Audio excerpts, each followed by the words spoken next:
সামাজিক যোগাযোগ মাধ্যমে তামিম ইকবালের একটি ভিডিও ছড়িয়ে পড়েছে, যা নিয়ে শুরু হয়েছে তোলপাড়। চলতি বিপিএলে নিজেদের সবশেষ ম্যাচে ফরচুন বরিশাল হেরেছে রংপুর রাইডার্সের বিপক্ষে। সেই ম্যাচ শেষেই ঘটে গেল অনাকাঙ্ক্ষিত এক ঘটনা।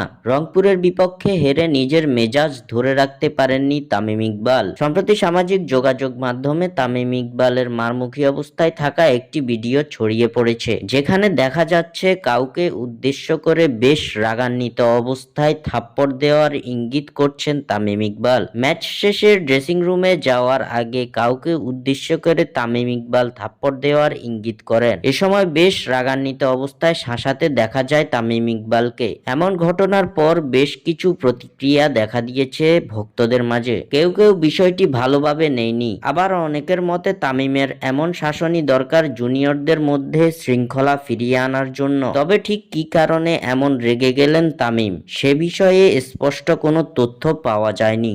স্বাক্ষর থেকে সাদবিন ইসলাম।